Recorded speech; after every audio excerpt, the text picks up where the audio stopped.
Iwo Jima. Iwo Jima.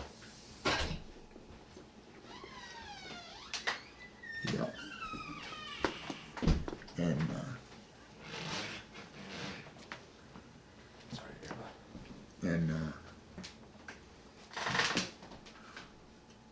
we were there when we seen the boats going in.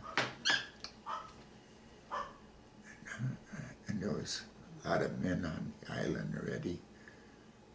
We were stationed, we're not too far from the island. We could see everything.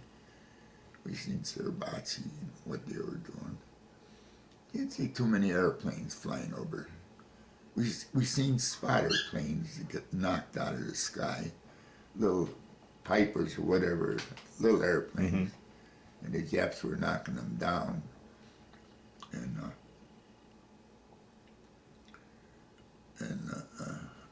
Air Force, you'd think there would have been a lot more bombing in that, but they were doing more firing from the battleship Missouri was behind us, quite a ways behind us, shooting at the island.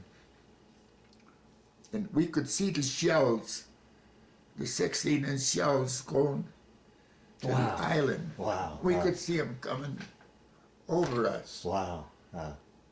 I mean, that's a big shell. Yeah. It's like that. Can't get your arms around them. Yeah. That must have been a sight. And they did a lot of that, but the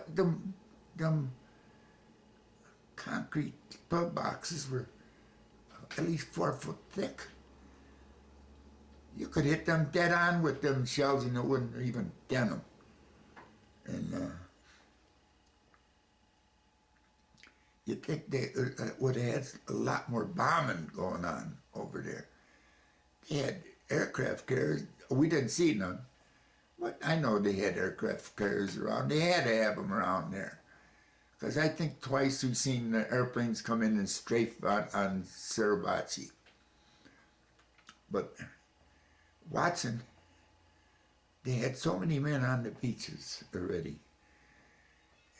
And there was just hundreds of boats still going toward the beaches. There was no place for the men to go. We couldn't understand that. I couldn't. And maybe I'm wrong. I don't know. Maybe that's the way you fight a war, but that ain't the way I'd think a war should be fought. And I've seen these boats getting blown out of the water, the LCMs, go to Whitman, getting hit with mortars and knocked right out of the water, sunk right out there. And all these bodies laying there. You could see the bodies laying in the water. And nobody's picking them up. I mean, there's no place for them to go. Finally, they got across the island. And they fought their way, they had to fight their way back to get back. And then finally they made some headway. And they got, I don't know, they had a LCI or something. And it was shooting rockets into the side of Suribachi. I guess it helped. I don't know. Something helped there. But anyway, then when we seen on the third day, I think it was, the flag went up on Suribachi. That opened everything up. That's when the Marines started moving, and they could get on the island and start heading up. And they went up to that first airstrip over there, and then we got on shore. Now, we were stationed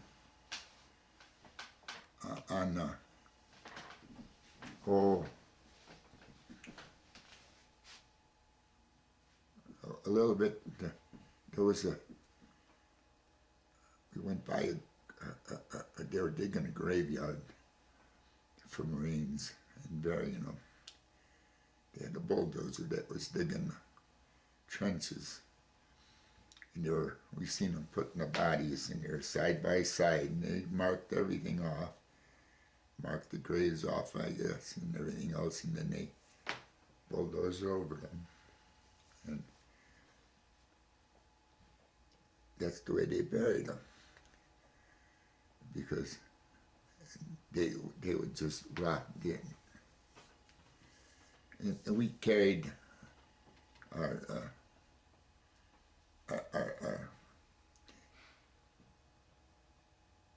bags with us that they bury in, and all they were this mattress covers and this canvas, and if you got killed, that's the way you got buried. That's all.